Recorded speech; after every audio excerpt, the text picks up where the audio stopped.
We Mikhalsi Tang Tarada Hydocrabani. Ado Punjab ki ngasi simisa wasak lore. Amen lagre Punjab. Adagi then BJP na Lengaka daba high tariko. State Mari Kari no Kanda ngasai Gawane, UP ne, Uttarakhand ne, Manipur ne, ngasi phauba hogi legislature party leader se kan bangamdri. Akhoi na masi yengkanda wakoi di wai adugai masam tak pusinjage. Manipur phong pau se kharada bako hogi tang taraga taru mars ke tang tara tarukta nong thomam birena lusing bagamen ama wasak lorani hebse pau se kharada yam phong sungsoi sodana wasak lorani bo habi yawi ko pau se singdo adugma pau se singdo ngasidi tang ta tu yore se honorable Chief Minister a Delhi da lady then atai mayam to Delhi da lady ngasi wasak lodre adugadi media kharna ngasagi aran ba pau amada yumpham oiraga moi gi Lanna yoi bo khalna sakal ga pau phong bagi ingit ama khoi adum ubrai na khade sei pot ama leiko ani subada akhoi gi local kaitare local hagadra na electronic media amada smart political game tawi na maming khar paksha luba kholuba tawbadagi akhoi khange kano tore hariba ujiki cable network hagadra ujiki electronic media sida akhoi party side ta gi haitare ko defamation suit tawi thai defamation tawi sangdo oin hai sangdo halli defamation tawi report ama lei ko then hojik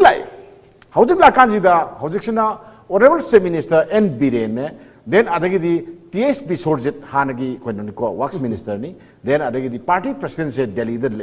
lei basi parliamentary board ki phamda moisi kaubani adugi mailena na kaubani mayam swaida akhoi wase pangang ngangnei ko ai ngak yam ngai ko khoi Manipur su makhal yam jani ko masagi tonga si ekta makhong palaga chatle du yom jani ko masagi parliamentary board na kauri basi karigino parliamentary board ki mifam si phamjeng gi mamangda party na kari tore Manipur gi leader khananaba then semisa wasak law nabgi process tongna bgi damakta observer ani hab khamne se koi yaningada koi yagadam ne ko adudi sagi parliamentary board na lusing ba khanni na adugi pause mayam da fongi ba pause sing do karma makhal gi pause no okay karma makhal gi electronic media no di yembiyo masi akhoi gi haitaba akhoi gi khangdaba o soiba du ne ba potse masi potse ai thang sumdabrai na khalle ko parliamentary board phame parliamentary board phambagi hobudagi lobo mayam tanabagi report mayam pause mayam da fongi national media da fongi even imphal da phongo phonge bako prime minister na mana thagat khibagi wahai adagi den mana wanga bi hum mayam phongdoi aduda karima da leader gi hum da khoisida Manipur leaders bagi hum khanade leader khanna hum ju haida je UP gi haide Goa gi haide atai da haide badu swai sida pangana ngangne bako leader adu tore na adu ngasi si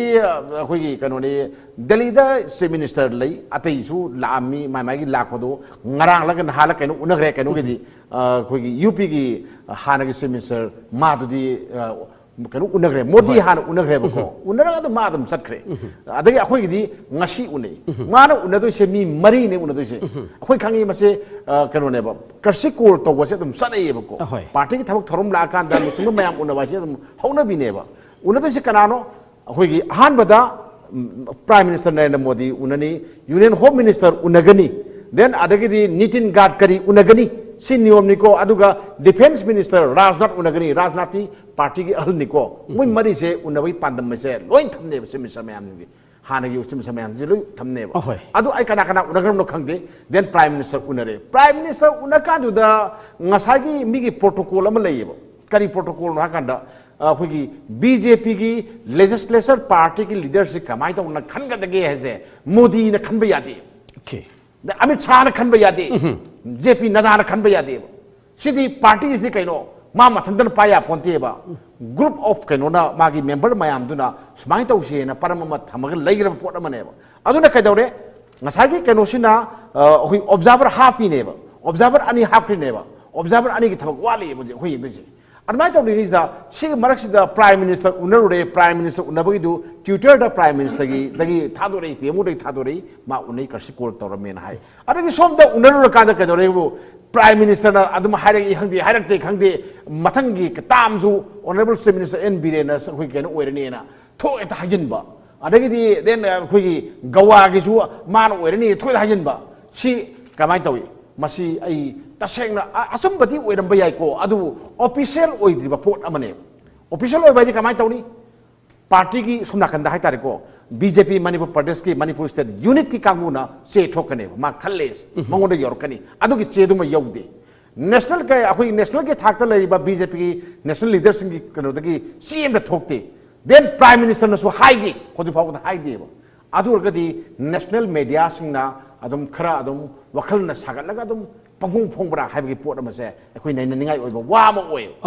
ngasa question da lai ko kari hiro samatam sangi se aina thajai akoi gi manipur da hapiba observer ani amana nirmala sitaraman amana kiren rijeju ani maksi yamaru po ni ko ado nirmala sitaraman se kaino ma se finance minister ni oji oji kedore parliament da budget phami budget phamba mi nupi amadu budget phamba budget ki masagi finance minister du kan party na thodang sinai na bu ma hekta hayeng ta lagya bra ngasi ta lagya bra lugar pot amane minister yaudana budget kamai khana doino sume sig pot amale troba adugi matam ama yeng bane adugi matam ama launari ne ko launaraga ngasi man phaba laga hayeng ta hanya ponte ba mai process ama tongne ba aduna akhoi na khangi kamai toi ngasi थाइना दगी होना सानरकपा BJP की सानबा कांग्रेस की सानबा खोइ उरब बनेबो legislature party की मागी मयाम हिंसी मुसिंग कमाई खनगदे याकंदा MLA मयाम की वा तादे या पोंती एमएलए मयाम सिदा लाइब मयाम दो अमम तो ओइना उननी वारी सानी लोई वारी सानी को सिदा मो कुठानी थोइजी वारी लोई सादोइनी सारकांदा लोई काइनो वन वारी सारेजे हागा पार्टी की साना कांगोन ताकनी मुइदा कमाई तो ताकनी लोई ताकनी सिदा लास्ट मोइन हाइदोसे अते हाइदोंगतेबो पार्टी ना लौरप फिरेपतो अदुदा आई खोइ लोइनमक सौगतचैसे लोइ हाइहनगने कना हाइहनगनी खोइ तानरी हारिबा honourable chief minister caretaker chief minister N Biren मसामकसु हाइगनी देन वर्क्स मिनिस्टर ओइरंबा एमएलए ओइरिबा बिसोरजेसु हाइगनी गोविंदास कोठौजमजु हाइगनी को अदगिदि देन स्पीकर ओइरंबा खेमचानजु हाइगनी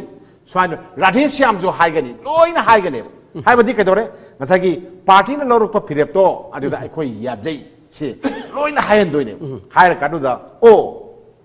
noina smaina akhoi da loina mak sinara banina khoi lo phir ta sagole haira banina to masi hapasi ko en hairam doine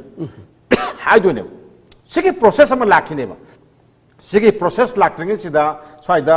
khoi NDTV asta aragadi times now naga khoi gi hekta national media ni national electronic channel ni gaina moina hekta hairaga khoina swaida hekta thajaba swaida BJP ko office da banguna ga thabaje ai yam ngai asi tawidaba thabak ni ai kanu haijage ba sumba sumdaba uji pura malai ko laidi mayam khangi ngasai anchor na haibi duni ko uji BJP manung da nakpak ta na ti na haibi yaroi okay akhoi ui hoigi works ministers kana sogotpa then adagidi chief minister kana kanogi caretaker minister NB kana sogot ke je khoi adum ui kem tong na ti khoi yai ngomui kano da lei moi pulap mangmin narga ngang mangmin narga unabadi dum unai telephone da wari sarang gani mai tonga badu sen le rang gani khoi khange ba ko ado khoi henjan bawadi hairoi okay henjan bawadi hairoi ado ngasagi oinari ba magi nakan leinari ba mayam sing do adugi kamai tokdana sumna kanda rimmer ni khangdi aseng mani khangde ngasagi source aseng bajo haide party high command ge source matungina party high command ge source mat ngamagadi modi na hai nam da hayuna hoi ngamagadi na da hai nam da hayo ba ne pam jabawani ko masina kari ba hayang laibak thidna hai tare ko na center na yada na ai sab chana ai thajai nongthomam biren chief minister oirakpa yabagi atong bodale pami mani ma atong bodale piche ba khoi yab ta bani ada oiranu ne oiragadi ngasai gi swai da sandokna khotokna tauri mayam jingje asi si kamai dok tare dudi kamai to migi ikai khumna mangan ba taro dro sigi pot ma khan gadane ba aduna sigi matang sida manipur pradesh haigadra gogi manipur state unit ke BJP gi lusang basing sina masi media da haigadabane fadokna media mayam da hapai ba pau sing se summi natraga sumde natraga confirm tawi haibum to sangdom thoe si sangdo haninge ba adagidi akoina pau lobodadi akoi party office ki masak nai ba mi khara telephone tor hangkanda kari hai adagi center dagi khoi da se sang amta lakte aduna adui pau do akoi khangdi hai aduragadi ngasagi honorable chief minister si mathang tamgi khalle hai ji kana na hai lo sini chi su lakte somna kanda ade immediately wo amta khangamde